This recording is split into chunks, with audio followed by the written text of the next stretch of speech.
అదిగో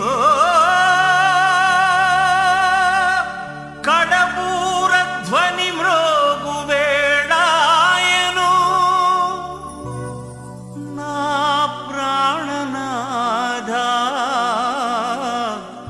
నీరాకకై నేను వేచియున్నాను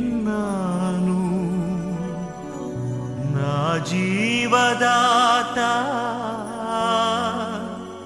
నా జీవదాత నీ పిలుపుకై నేను కనిపెట్టుచున్నాను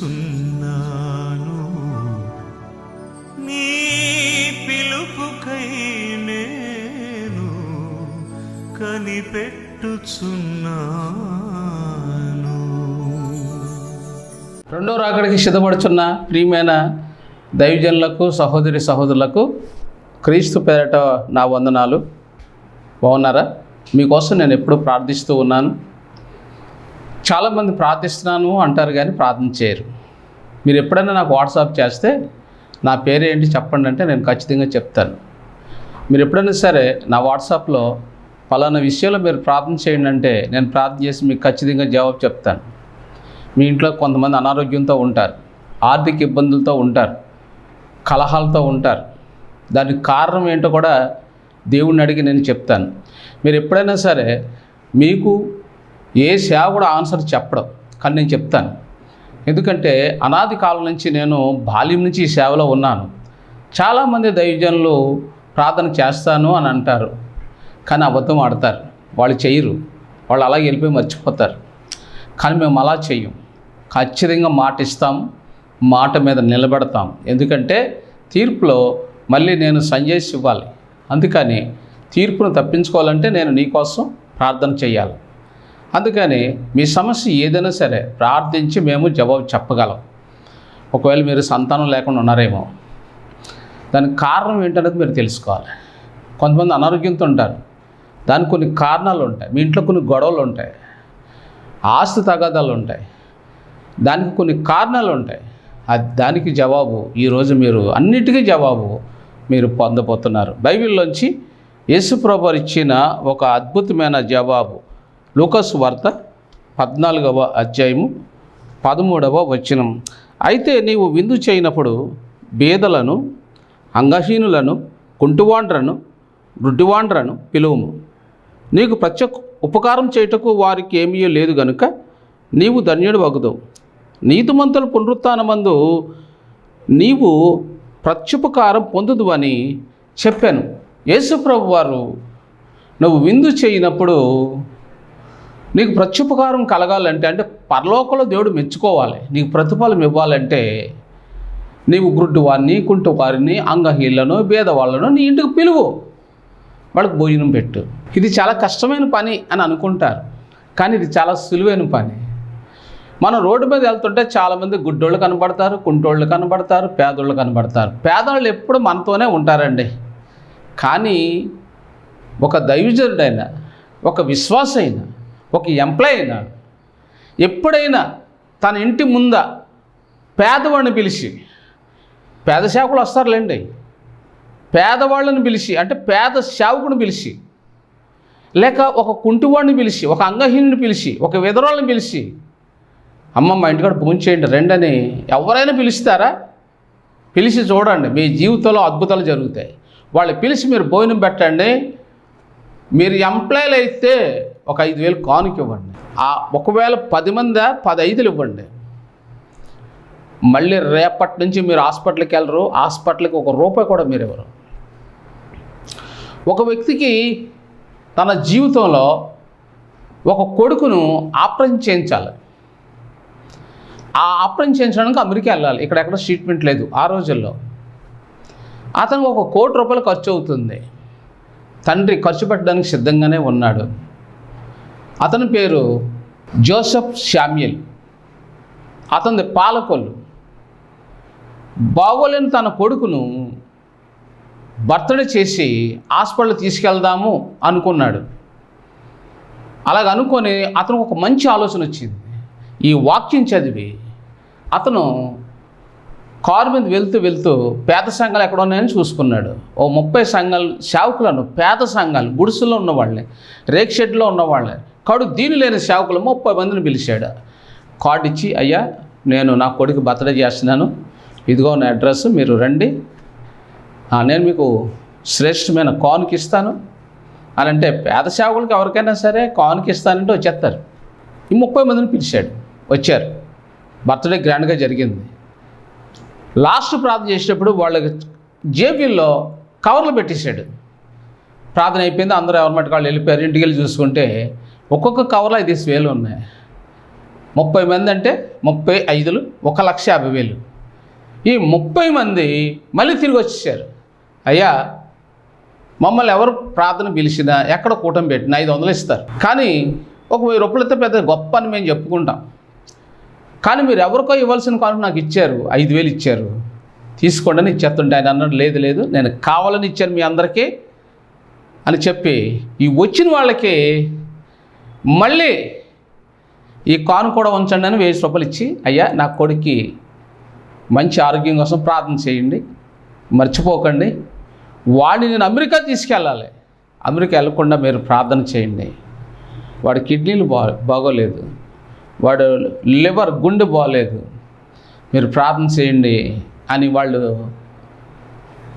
చేతులు పట్టుకొని బతిమాలినప్పుడు, అయ్యా దేవుడు నీ బిడ్డను బాగు చేస్తాడు, హాస్పిటల్కి వెళ్ళకుండా కాపాడతాడని ఈ 30 మంది మాటిచ్చి వెళ్ళిపోయి వాళ్ళు తెల్లవారులు మోకాళ్ళ మీద ఉన్నారు. ఎందుకంటే వాళ్ళు దీనులు కాబట్టి.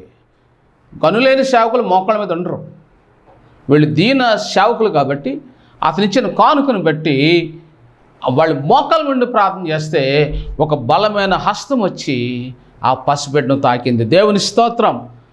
వాళ్ళు కన్నీళ్ళతో ప్రార్థన చేశారు. వాళ్ళు ఎవరు? దీనులు, పేదవాళ్ళు. ఈ దైవజనుడు ఇతను చేసింది ఇంకొక మంచి పని ఉంది.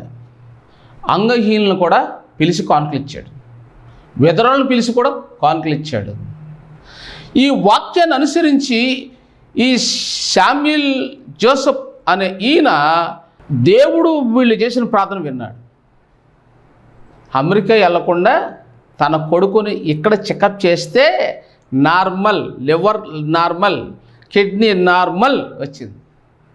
మీకు తెలుసా, పాలకొల్లో ఆంధ్రప్రదేశ్ అంతా ఒక్కసారి దద్రిల్లిపోయింది అతను సాక్ష్యాన్ని బట్టి. నేను ఎందుకు చెప్తున్నానంటే, అనారోగ్యం వచ్చిందనుకోండి, డాక్టర్కి ఎన్ని లక్షలని ఇస్తారు, ఒక దీన సేవకుడికి కానీ ఒక 10,000, 20,000 ఇచ్చి చూడండి, పిలవాలే. ఒక విషయం, ఈ వాక్యం విన్నా మీరు ఎవరైనా సరే మీ ఇంట్లో, అంటే ఇది వింటున్నా నీ ఇంట్లో ఏనాడైనా ఒక అంగహీనుడు చేయికి అడిగాడే? ఒక పేద సేవకుడు మీ ఇంటికి వచ్చాడా? లేక ఆ పేద సేవకుడికి నువ్వు ఎప్పుడైనా ఒక 10,000 ఇచ్చావా, ఒక 20,000 ఇచ్చావా? ఇవ్వకపోతే అది నీకు పాపం. నీ డబ్బు హాస్పిటల్కి వెళ్తానే ఉంటుంది. నేను పలానా సేవకుడికి 50,000 ఇచ్చానండి, నేను పలానా సేవకుడు 1,00,000 ఇచ్చానండి అంటే నువ్వు ఘనమైన సేవకులకు ఇచ్చావు, కానీ ఇక్కడ యేసయ్య చెప్పిన మాట నువ్వు నమ్మలేదు. యేసయ్య చెప్తున్న మాట ఏంటి? ఇక్కడ నీ ఇంటికి నువ్వు విందు చేయి, బేదలను పిలువు, అంగహీనులను పిలువు, కుంటువాండ్ర పిలువు, గుడ్డువాండ్ర పిలువు. ఇక్కడ ఇంకా చెప్పుకుంటే విధవరాలను కూడా పిలువు, తల్లిదండ్రులు లేని వాళ్ళని కూడా పిలువు. అది ఎక్కడుంది? యెషయా 58:8-9 వచనాల్లో ఉంది. నువ్వు అలా చేస్తే స్వస్థత నీకు శీఘ్రముగా లభించును అనే మాట యెషయా 58:8-9 వచనాల మధ్యన ఉంది. నువ్వు కానీ బీదలను, తల్లిదండ్రులు లేని వాళ్ళని, దీనులేని వాళ్ళని, విధవరాలను నీ ఇంటికి చేర్చుకొని నువ్వు భోజనం కానీ పెడితే యెహోవా నీకేం కావాలని అడుగుతాడని ఉంది అందులో. స్వస్థత నీకు శీఘ్రంగా లభించను. ఇక్కడ ఫెయిల్ అయ్యారండి ఈ ప్రసంగాలు. ఈ ప్రపంచంలో ఏ దైవజనుడు చేయడు, ఎందుకంటే వాళ్ళు చెయ్యరు కాబట్టి ఈ ప్రసంగాలు చేయరు. కానీ నేను చేస్తాను, చెప్తాను, చేస్తాను కాబట్టే చెప్తాను. నేను అంగహీనులను నా బాల్యంలో పిలిచి ఒక కుష్ఠరోగికి బట్టలు ఇచ్చాను. అతను అన్నాడు, నీ షర్ట్ చాలా బాగుందన్నాడు.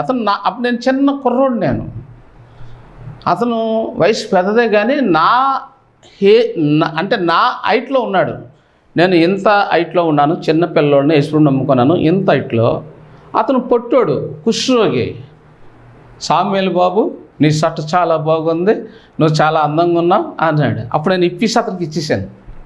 అదేంటి నాకు ఇచ్చావు అన్నాడు. నీకు నచ్చింది కదా, తీసుకో అన్నాను. అప్పుడు గబగబా వెళ్ళి అతను వేసుకున్నప్పుడు చాలా అందంగా కనపడ్డాడు. నువ్వు చాలా అందంగా ఉన్నావు అన్నాను. అరే మన ఇద్దరు సైజు ఒకటే అన్నాడు. నేను ఆ రోజు నుంచి మా చర్చిలో ఒక 5గురికి విధవరాళ్ళకి 5.5 పెట్టి, ఆ రోజుల్లో ₹5.50 పెట్టి, అంటే ఒక్కొక్క చీర ఖరీదు 5 చీరలు కొని పంచిపెట్టాను. ఆ రాత్రి దేవుడు నన్ను దర్శించాడు. శబాస్ నా కొడుకని. నాకు గుండు లేదు, గుండు పెట్టాడు. నా చేయి కూలిపోయింది, చచ్చిపోతున్నప్పుడు నాకు ఆపరేషన్ చేశాడు. ఈరోజు దేవుడు నన్ను ఒక రైటర్గా మార్చాడు. నేను తెలుగు, హిందీ, ఇంగ్లీష్ రైటర్ని. ఈరోజు నేను 7 మూవీలు తీశాను. ఈరోజు మీ ముందు తెలుగు, హిందీలో చెప్పడానికి యూట్యూబర్గా నన్ను పెట్టాడు. మాది చిల్డ్రన్ ఫ్రేట్ టవర్ ఉంది. నాకు 5 రకాల పరిచర్లు ఉన్నాయి. ఇండియాలో ఎవరికి ఉన్నాయో లేదో నాకు తెలియదు, కానీ వాళ్ళందరికీ తల్లిదండ్రులు ఉండారో చదివించారు కాబట్టి పరిచయాలు ఉన్నాయి. కానీ నాకు ఎవ్వరూ లేరు. కానీ అన్నీ యేసయ్యే. నాకు యేసుక్రీస్తు డైరెక్ట్గా ఈ పరిచర్యలు నాకు అప్పగించాడు. నువ్వు చేయను అయినా నేను ఉన్నాను అన్నాడు. నేను మందిరం కడుతున్నాను, దయచేసి మీకు చాలాసార్లు చెప్పాను ఈ మాట, మందిరం కడుతున్నానని. సెంటరింగ్ వేస్తున్నారు. ఇప్పుడు మేము ఈ వారంలోనే మందిరం స్లాబ్ వేసేస్తాం. దానికి ఇంచుమించుగా 200 బస్తాలు సిమెంట్ కావాలి. ఒక బస్తా సిమెంటు ₹300 వేసుకోండి.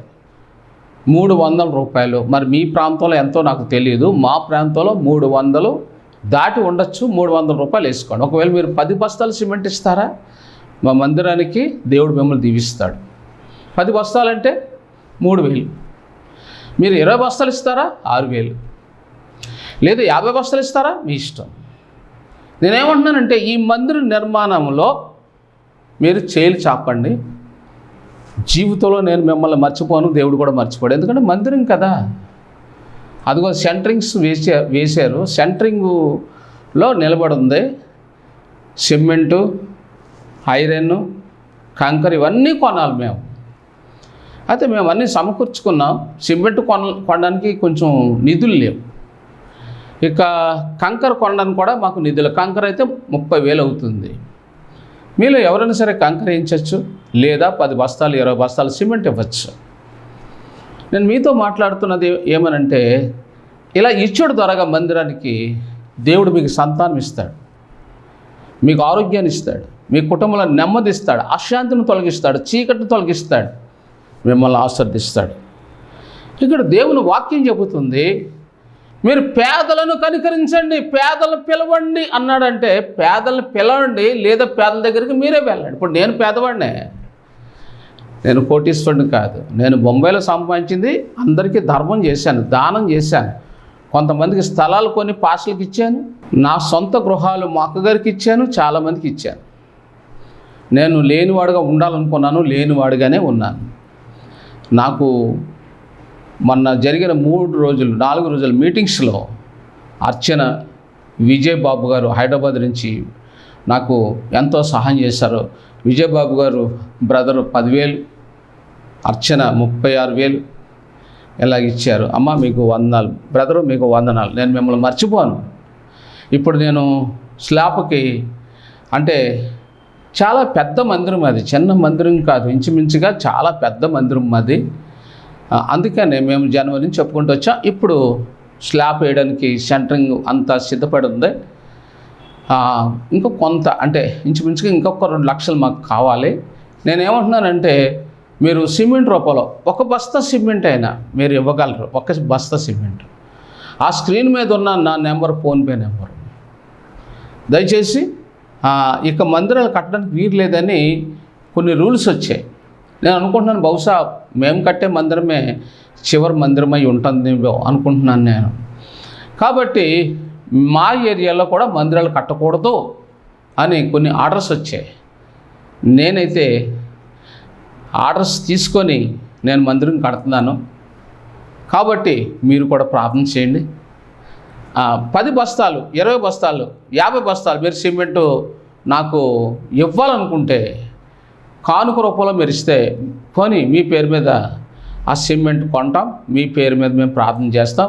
ఒక సిమెంట్ బస్తా 300, 10 బస్తాలు అయితే 3000. ప్రార్థన చేయండి. బైబిల్లోని చాలా శ్రేష్టమైన వాక్యాలు మనం ధ్యానం చేస్తున్నాం. మత్తయి సువార్త 19:21. నీ ఆస్తి నమ్మి బేదలకేమో, అప్పుడు పరలోకమందు నీకు ధనము కలుగును. ఇది యేసయ్య చెప్పిన మాటే. ఒక ధనవంతుడు వచ్చాడు, నేను పరలోకం చేరాలంటే ఏం చేయాలన్నాడు? నీ ఆస్తిని అమ్మాయి పంచిపెట్టాయి అన్నాడు. పంచిపెట్టుబడి ధన్యుడండి. నేను పంచిపెట్టాను. నాకున్న బొంబాయిలో ఉన్న ఆస్తిని విడిచిపెట్టాను, ఉద్యోగం విడిచిపెట్టాను, నాకున్న ఘనతను విడిచిపెట్టాను, నాకున్న పరువు ప్రతిష్టలన్నీ విడిచిపెట్టాను. ఒక పల్లెటూరు చిన్న ప్రాంతానికి వచ్చి నేను సేవ చేస్తున్నాను. నాకు చాలా ఆశ్చర్యం కలుగుతుంటుంది నేటి వరకు కూడా. ఎందుకంటే మా సంఘంలో దీనులందరూ మనం మీటింగ్స్ పెడితే కనీసం అని చెప్పడానికి కూడా నాకు సిగ్గేస్తుంది. చిన్న కానుకలు కూడా ఇవ్వరు. 1 లక్ష రూపాయలు కానుక రావాలి, ఒక 10,000 వచ్చింది అంటే పెద్ద కష్టం. మీరు నమ్మండి, మేము ఈదుల్లో స్వార్థ చేస్తాం, రోడ్ల మీద స్వార్థ ప్రకటించాం. ఇక్కడ ఏమంటున్నాడు? అమ్మి నీ శరీరాన్ని దేవుడి కొరకు దానం చేయి, నీ జీవితాన్ని దేవుని కొరకు దానం చేయి, పరలోకంలో ప్రతిఫలం పొందుతావు. ఆదికాండము 32:9. తిరిగి వెళ్ళము, నీకు మేలు చేసేదనని నాతో చెప్పిన యెహోవా, ఇది నా ప్రభుని యాసావు కొరకు పంపబడిన కానుక. ఇక్కడ నేను మందిరం కడతాను, ఇది పరిశుద్ధ స్థలము అని పద్నరాంకి వెళ్ళిపోతున్న యాకోబు మొక్కుబడి చేసుకున్నాడు. సరే పెళ్ళి అయ్యింది, దేవుడి సంగతి మర్చిపోయాడు. ఇంచుమించుగా ఒక 20 ఏళ్ళు, ఒక 40 ఏళ్ళు గతించిపోయాయి. అక్కడే ఉండిపోయాడు. ఇప్పుడు దేవుడు దర్శనం ఇచ్చి గుర్తు చేస్తున్నాడు, నువ్వు పెళ్లి చేసుకొని కుటుంబ అడవుల్లో పడిపోయి నన్ను మర్చిపోయావు అన్నప్పుడు, అరే మందిరం కడతాను, మందిరం కానుకిస్తాను, దశంభాగం ఇస్తాను అనుకున్నాను మొదట్లోనే, నేను మర్చిపోయినాను, తప్పు ఒప్పుకొని. ఇప్పుడు అతను చందా తీసి వాళ్ళన్నీ పంపిస్తున్నాడు. అంటే దేవుడికి చందా తీశాడు, వాళ్ళన్నీ కూడా చందా తీశాడు. ఎప్పుడైతే చందా తీశాడో, కానుక పంపిస్తున్నాడో, అప్పుడు వెంటనే 29 నీవు దేవునితోనూ మనుషులతోనూ పోరాడి గెలిచితివి. ఒంటరిగా ఉండిపోయాడు, పోరాడాడు. ఇతనికి ఏమొచ్చింది? విజయం వచ్చింది, విజయం వరించింది. ఎప్పుడైతే కానుక ఇచ్చాడో దేవునికి, తన మొక్కుబడి ఎప్పుడైతే తీర్చుకున్నాడో, మరొక కానుక వాళ్ళన్నికి ఎప్పుడైతే ఇచ్చాడో, ఆ కానుకతో అతను అన్న ఏమయ్యాడో ఇక్కడ చూద్దాం. ఆదికాండం 33:10. యాకోబు యాకోబుతో ఏమంటున్నాడు? చిత్తగించి నా చేత ఈ కానుక పుచ్చుకొనుము. శత్రుమిత్రుడిగా అయ్యాడండి. అన్నగారు తమ్ముడు చంపుతాను వస్తున్నాడు. తమ్ముడు ఏం చేశాడు? యాకోబు అన్నకి గొర్రెలు, మేకలు, ఎడ్లు కానుకగా ఎప్పుడైతే ఇచ్చాడో అతని మనసు చల్లబడింది. కోపం కాస్త కూల్డ్ అయింది. ఒరే నాకు బోల్డ్ ఉందరంటే నువ్వు తీసుకోవాలి, కుదరదు అన్నాడు. అప్పుడు తీసుకొని అప్పుడు ఏం చేశాడు? అన్నగారు తమ్ముడు ముద్దు పెట్టుకొని తను వేరే మార్గంలో వెళ్ళిపోయాడు. కానుక శత్రువులు మార్చేస్తుంది. నువ్వు దేవుడి కోసం ఇచ్చే అనుభవం నీకు ఉందనుకో, నీకు బిడ్డలు ఇస్తాడు, ఆరోగ్యం ఇస్తాడు, నీ భార్యకు మారు మనసు ఇస్తాడు, నీ కుటుంబంలో మార్పు ఇస్తాడు. కానీ ఇచ్చే గుణం నీకు ఉండాలి. ఆ ఇచ్చేది తీసుకునేవాడు పేదవాడై ఉండాలి. నువ్వెవరైనా కావచ్చు, కానీ నీ కానుక పేదవాడికి వెళ్ళాలి, వికలాంగులకి వెళ్ళాలి, లేదా మందిరానికి వెళ్ళాలి. మందిరం కడతాను కూడా దాంట్లోకి వెళ్ళింది అనుకోండి, దేవుడు నేను దర్శిస్తాడు, నీ అక్క తీరుస్తాడు. ఇప్పుడు నేనున్నాను అనుకోండి, లేని వాళ్ళకి ఇస్తాను, దీనిలో లేని వాళ్ళకి ఇస్తాను, వెదరోళ్ళకి ఇస్తాను, వికలాంగులకి ఇస్తాను, మందిరానికి పెడతాను. అందరూ కాలు కొనుక్కుంటారు. సార్ నాకు బైక్ కూడా లేదు, కానీ నేను లేని వాళ్ళకి పెడతాను. మీరు ఒకసారి ఆలోచించాలి. ఒకప్పుడు నేను బొంబాయిలో ఉన్నప్పుడు ఎవరైనా మందిరం కట్టిన 10,000, 20,000 ఇచ్చేవాడిని. ఈ కాలం కాదు, ఆ కాలం. ఆ కాలంలో 1,000 లక్షల రూపాయలతో సమానం. 10,000 అంటే 10 లక్షలు ఇచ్చారనమాట. కానీ ఇప్పుడు నన్ను దీనస్థితిలో పెట్టాడు. అది దేవుని చిత్తం. కానీ ఇక్కడ ఏమంటున్నాడు? యాకోబు అన్నకి ఎప్పుడైతే కానుక ఇచ్చాడో అప్పుడు అన్న తమ్ముడితో సమాధానం పడుతున్నాడు, సంతోషంగా కౌగులించుకుంటున్నాడు. ఇప్పుడు దేవుడు నిన్ను కౌగులించుకోవాలి, నీ అక్కర తీర్చాలి. నీకేం కావాలని అడగాలంటే నువ్వేం చేయాలి? కానుక అనేది ఇవ్వాలి. ఎవరికి ఇవ్వాలి? యేసయ్య చెప్తున్న మాట, దీనులకు, అల్పులకు. ఏమన్నాడు చూడండి ఇక్కడ ఈ వాక్యంలో, ఈ లోకాసువార్త 14:13 అయితే నువ్వు విందు చేయను, బేదలను, అంగహీనులను, కుంటువాడను, గుడ్డువాడను, పిలువుము, పేదలకు ఇమ్మంటున్నాడు ఆయన. లేని వాళ్ళకి ఇస్తే దేవుని దగ్గర చేరుతుంది. అందుకనే లోక 11:41లో కాగా మీకు కలిగింది ధర్మం చేయి, అప్పుడు మీకు అన్నీ శుద్ధిగా ఉండదు. నీకు ఆరోగ్యమా? ఆరోగ్యం ఇస్తాడు ఆయన. నీ జీవితంలో మార్పు లేదంటే శుద్ధత లేదు, అప్పులు ఉన్నాయి, శుద్ధి లేదు. నీ ఇంట్లో కలహాలు ఉన్నాయి, అప్పులు ఉన్నాయి, రోగాలు ఉన్నాయి, పిల్లలు లేరు. ఇదంతా ఎందుకుంది? శుద్ధి లేదు. నువ్వు వాక్యం వింటున్నారు కానీ మీరు నమ్మడం లేదు ఈ వాక్యాన్ని. నీకు అన్నీ శుద్ధిగా ఉండాలంటే నీ పరిస్థితులు అన్నీ మారిపోతాయి. నువ్వు ఎవరికి ఇవ్వాలి? ఎవరికి ఇస్తే దేవుడి దగ్గర చేరుతుందో వాళ్ళకే ఇవ్వాలి. యెషయా గ్రంథం 58:8 చూడడానికి కింద ఏముంది? అప్పుడు నువ్వు పిలువగా ఆయన నేను ఉన్నానను, స్వస్థత నీకు శీఘ్రంగా లభించును. అంటే నీకు ఆరోగ్యం వస్తుంది, సంతానం కలుగుతుంది, నీ కుటుంబం మారుతుంది. మరో మాట 9వ ఇదిగో న్యాయాధిపతి వాకిట నిలిచి ఉన్నాడు. న్యాయాధిపతి వాకిట నిలిచున్నాడు. లూకాసు వార్త 14:13లో నీకు ప్రత్యుపకారము పొందుదు అని చెప్పాను. నీతిమంతుల పునరుత్థానానికి వెళ్ళిపోతారంటండి. ఇచ్చేవాళ్ళు నీతిమంతుల పునరుత్థానంలో ఉంటారు, ఇవ్వలేని వాళ్ళు దేవుని మందిరం వెలుపల ఉంటారు, పరలోకం వెలుపల ఉంటారు వాళ్ళు. నువ్వు ఇవ్వకుండా ఏమీ పొందలేవు. నాకు కావాలని చెప్పడం లేదు. మీకు ఆరోగ్యం కావాలి, నీకు సంతానం కావాలి, నీకు నెమ్మది కావాలి కాబట్టి నేను మీకోసం చెప్తున్నాను. మరొక మాట ఇక్కడ యెషయా గ్రంథం 58:8 స్వస్థత నీకు శీఘ్రముగా లభించను. ప్రకటన 14:13 నిజమే, వారు తమ ప్రయాసములు మాని విశ్రాంతి పొందుదురు, వారి క్రియలు వారు వెంట పోవునని ఆత్మ నిజమే. ఈ వాక్యం నిజం. ఎవరు చెప్తున్నారు? పరలోకంలో ప్రభువు చెప్తున్నాడు. భూలోకంలో ఎవరు చెప్పారు? యేసయ్య చెప్పాడు. నువ్వు విందు చేసినప్పుడు నీ ఇంటి ముందర పేదలను పిలువు. అంటే పేద సేవకులు వస్తారని మీ ఇంటికి. ఎవ్వరు రాకపోయినా మీ ఇంటికి పేద సేవకులు ఖచ్చితంగా వస్తారు. ఎప్పుడు కూడా అవి కొన్ని అలవాటు తెలుసా? 500 1000 రూపాయలు ఇచ్చి పంపించేస్తారు. అది చాలా పాపం. ఒక 5000 ఇచ్చి పంపండి, వాడు మర్చిపోడు. ఇంకా మీ దగ్గర 10 మంది సేవకులు వచ్చారనుకోండి, పేదవాళ్ళు, మీరు షీట్లు వేసి ఇద్దరికే ఒక 5000 ఇద్దరికి ఇచ్చి పంపేయండి. వాళ్ళు తెల్లవారు నిద్రపోరు, మీకోసం ప్రార్థన చేస్తారు. దాని మూలంగా మీకు స్వస్థ వస్తుంది ఖచ్చితం. మీరు ఎప్పుడైనా సరే, నేను ఎవరినైనా లేనుల్నే పిలుస్తాను, వాళ్ళకి మంచి భోజనం పెడతాను, 5000 లేదా 10,000 కానుక ఇస్తాను. వాళ్ళు ఆశ్చర్యపోతారు. సార్ ఇంత ఎప్పుడు ఎవరు ఇవ్వలేదు సార్ అంటారు. నా దగ్గరికి వచ్చి తీసుకోండి సార్ అంటారు. కొంతమందికి సిగ్గు ఉండదు. మంచి సేవకుని పిలిచి 500 1000 రూపాయలు ఇస్తారు. అది చాలా పాపం సార్. అలా చేయకండి. ఇస్తే ఒక 5000 ఇవ్వండి, 10,000 ఇవ్వండి. వాళ్ళు మర్చిపోరు మళ్ళీ మిమ్మల్ని. ఇక్కడ బైబిల్లోని చాలా స్పష్టంగా ఉంది చూడండి. ప్రకటన 14:13 నిజమే, వారు తమ ప్రయాసములు మాని వారి క్రియలు వారు వెంట పోవునని ఆత్మ చెప్పుచున్నాడు. క్రియలు అంటే నువ్వు ఇచ్చిందే క్రియ, నువ్వు ప్రేమించిందే క్రియ. ఇవ్వకుండా మీరు డబ్బులు దాచుకున్నారు అనుకోండి, అది క్రియ ఎలాగవుతుంది? మరి మీరు హాస్పిటల్కి ఇస్తున్నారు 50,000 30,000 40,000. హాస్పిటల్కి వెళ్ళకుండా ఆపండి డబ్బులు, పేదవాడికి ఇవ్వండి. మీరు హాస్పిటల్కి వెళ్ళరు, ఖచ్చితంగా చెప్తున్నాను. ఆదికాండం 4:7 నువ్వు సత్క్రియ చేయని ఎడల తలనెత్తుకొనవా? Question mark. సత్క్రియ చేయని ఎడల వాకిట పాపం పొంచుడు. నువ్వు మంచి పని చేస్తే తలెత్తుకొని ఉంటావు, దేవుడు కూడా నేను దీవిస్తాడు, నువ్వు అడిగింది ఇస్తాడు. నువ్వు మంచి పని చేయలేదు అంటే ఇవ్వలేదు. ఒక 10,000 దేవుడికి ఇవ్వలేదు, లేనివాడికి ఇవ్వలేదు, సత్క్రియ చేయలేదు. కాబట్టి చెయ్యకపోవడం కూడా పాపమే అంటున్నాడు. నీ వాకిట్లో పాపం ఉంది అంటున్నాడు. 10 మంది సేవకులు 20 మంది సేవకులు వచ్చి మీ ఇంట్లో ఆమెన్ ఆమెన్ ప్రార్థన చేసి ఈయన స్వస్థ ఇవ్వండి అని గట్టిగా ప్రార్థన చేసి ఆమెన్ అని చెప్పి వెళ్ళిపోయారు అనుకోండి, నీకు స్వస్థ రాదు.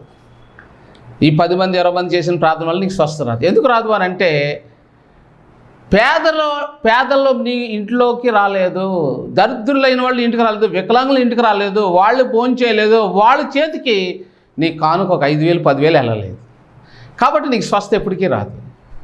కాబట్టి నీకు బిడ్డలు దేవుడు ఎప్పటికీ ఇవ్వడం. నీ ఇంటి గుమ్మంలోకి ఒక పేదవాడు, ఒక దరిద్రుడు, ఒక విధవరాలు వచ్చి భోజనం చెయ్యాలి. 4 5 భోజనం చెయ్యాలి. వాళ్ళకి నువ్వు ఇచ్చే కానుక 5 నుంచి 10,000 ఉండాలి. అప్పుడు దేవుడు నీకు సహాయం చేస్తాడు. ఇక్కడ ఏమన్నాడు? నీవు సత్క్రియ చేయలేదు కదా, నువ్వు చేయలేదు కాబట్టి పాపం ఉంది అంటున్నాడు. అయ్యా నేను గుడికి వెళ్తున్నాను, ఉపవాసం ఉన్నాను, చందేస్తున్నాను, నువ్వు ఎన్ని ఇచ్చినా పాపం ఉందని ఇంటికాడ. ఆ పాపమే నీకు శాపం, ఆ శాపమే నీకు సంతానం లేకుండా చేస్తుంది, ఆ పాపమే నీకు అనారోగ్యం, ఆ పాపమే నీ జీవితంలో నెమ్మదిని దోచుకుంటుంది, అశాంతి చీకటి నీ జీవితంలో అలుముకుంది. కారణం అది నువ్వు చేసుకున్న పాపం. నువ్వు ఇవ్వకపోవడమే పాపం. నువ్వు ఏదో పాపం కాదు, నువ్వు దేవుడికి ఇవ్వాల్సింది ఇవ్వలేదు, లేని వాళ్ళని పిలవలేదు, అదే పాపం. ప్రకటన 22:12 ఇదిగో త్వరగా వచ్చుచున్నాను, వాని క్రియలు చెప్పున ప్రతివానికి ఇచ్చుటకు నేను సిద్ధపరిచిన జీతం నా యొద్ద ఉన్నది. కాబట్టి ప్రియులారా, ఈ వాక్యం వింటున్న నీ జీవితంలో నువ్వు దేవునికి ఇస్తే నీకు ఇవ్వబడుతుంది. లేని వాళ్ళని పిలువు. ఇక్కడ ఈ వాక్యంలో ఏం చెప్పాడు? నీవు విందు చేయనప్పుడు పేదలను, అంగహీనులను, కుంటువాడు, గుడ్డువాడును పిలువము, తల్లిదండ్రులు లేని వాళ్ళని పిలువము. నేను చిన్నప్పుడు మా అమ్మ నాన్న ఎవరు లేరు నాకు, నేను ఏ ఇంటికి వెళ్ళి ప్రార్థన చేసిన సంతానం కలిగేది. అనారోగ్యంతో ఉన్నవాళ్ళు స్వస్థత పొందేవారు, దెయ్యాల చేత ఉన్నవాళ్ళు విడుదల పొందేవారు. నేను ఏ ఇంటికి అయితే వెళ్ళానో నా బాల్యంలో ఈరోజు పెద్ద పెద్ద భవనాలు కట్టుకున్నారు, వాళ్ళు మంచి ప్రదేశంలో ఉన్నారు. ఎందుకని? నా ఆశీర్వాదము, నాకు ఇచ్చిన ఆశీర్వాదం వాళ్ళ ఇళ్ళకి వెళ్ళే వాళ్ళు దీవించబడ్డారు. ఇప్పటికీ నన్ను చూసి Samuel Babu, brother SS Babu, you right, good, నువ్వు మంచివాడవు, దేవుని అభిషేకం నీ దగ్గర ఉంది, దేవుని ఆశీర్వాదం నీ దగ్గర ఉంది, అది మాకు కూడా వచ్చింది అని వాళ్ళు నన్ను ఇప్పటికీ అభినందిస్తారు. ప్రియ సహోదరి, ఈరోజు ఈ వాక్యం వింటాను నీ జీవితంలో మర్చిపోకు. 1 కొరింథీ 13:13 కాగా విశ్వాసము, నిరీక్షణ, ప్రేమ ఈ 3 నిలిచెను, వీటిలో శ్రేష్టమైనది ప్రేమయే. ప్రేమ ఎప్పుడు నిలిచి ఉంటుంది, అన్నీ ఓడిపోతాయి. ప్రేమ అంటే క్రియ. అన్నం తిను అనడం వేరు, పెట్టడం వేరు. కప్పుగా అనడం వేరు, బట్టలు ఇవ్వడం వేరు. ఇచ్చింది క్రియ, పెట్టింది క్రియ. ఓ 10,000 ఇచ్చా లేనివాడికి క్రియ. 10,000 లేనివాడికి ఇవ్వాలంటే చేతులు రావండి చాలామందికి, కానీ రావాలి, అప్పుడే దేవుడికి సహాయం చేస్తాడు. ఇవ్వనవాడు సాతాను కూడా. 1 కొరింథీ 13:2 ప్రేమ లేనివాడనైతే వ్యర్థుడను. చూసావా? ప్రేమ లేనివాడనైతే వ్యర్థుడు. అది ముగింపులో, ఆరంభంలో ఉంది. ఇది ఆరంభం మాట. కానీ 1 కొరింథీ 13:13 కాగా విశ్వాసం, నిరీక్షణ, ప్రేమ ఈ 3 నిలిచెను, వీటిలో శ్రేష్టమైనది ప్రేమయే. నువ్వు ఇచ్చింది, దేవుడు నీకు నిత్యజీవాన్ని ఇస్తాడు. ఆయన నీ కొరకు ప్రాణం ఇచ్చాడు, నీ కొరకు రక్తాన్ని ఇచ్చాడు, తన శరీరాన్ని ఇచ్చాడు, సమస్తాన్ని ఇచ్చాడు, పరలోకం కూడా ఇవ్వడానికి సిద్ధంగా ఉన్నాడు. ఒక పేదవాడికి నువ్వు 10,000 ఇస్తే నువ్వు దీవించబడతావు. ఏమి ఇచ్చారండి? ధనవంతుడి ఇంటికాడ అందరూ భోజనం చేస్తున్నారు. ఆ ధనవంతుడి ఇంట్లో ఉన్న వాళ్ళు ఎవరైనా లాజర్ని చూసి కనికరించారా? ధనవంతుడిని వదిలేండి, ధనవంతుడు ఎప్పుడు పట్టించుకోలేదు లాజర్ని. కానీ ధనవంతుడి దగ్గరికి కొన్ని 100 మంది ధనవంతులు వచ్చారు అక్కడికి. లాజర్ని దాటే వెళ్ళారు వాళ్ళందరూ. లాజర్ని గుర్తించలేదు, దీనుని గుర్తించలేదు, ధనికుడు గుర్తించలేదు, వాళ్ళు గుర్తించలేదు. వాళ్ళు వీళ్ళు కలిపి ధనవంతుడితో పాటు ఎక్కడికి వెళ్ళారు? పాతాళంలోకి వెళ్ళారు, నరకానికి పోయారు. జాగ్రత్త, నీ వారింట్లో ఉన్నవేమో ఒకవేళ ఇవ్వకపోవడం కూడా నీ ఇంట్లో పాపం ఉంటుంది, మర్చిపోకండి. ఇవ్వడం అనేది నీ పాపాన్ని తుడిచేస్తుంది. అందుకని యాకోబు 2:20 వ్యర్థుడా, క్రియలు లేని విశ్వాసం నిష్ఫలమైనదని తెలుసుకొని కోరుచున్నావా? కాబట్టి విశ్వాసము అనేది నీకు ఉండాలి. అదే నీ జీవితంలో గొప్ప మార్పు తెస్తుంది. క్రియలు వ్యర్థుడా, క్రియలు లేని విశ్వాసం నిష్ఫలమైనదని తెలుసుకొని కోరుచున్నావు. ఈ వాక్యం వింటున్న దేవుడిని దీవించగా ప్రార్థన చేస్తున్నాను. పరిశుద్ధుడు, ఈ వాక్యాన్ని బిడ్డలు దీవించాను. సంపూర్ణ స్వస్థ ఇవ్వండి, సంతానం ఇవ్వండి, నీ రాకడ కొరకు సిద్ధపరచండి. యేసు నామములో ప్రార్థిస్తున్నాం తండ్రి, ఆమేన్. వందనాలు. సిలువధారి నిన్ను పిలిచే మధుర భాషతో కలుషమిల్ల కడిగే ప్రభువు ఎంతో ప్రేమతో, ఎంతో ప్రేమతో. సిలువధారి నిన్ను పిలిచే మధుర భాషతో కలుషమెల్ల కడిగే ప్రభువు ఎంతో ప్రేమ.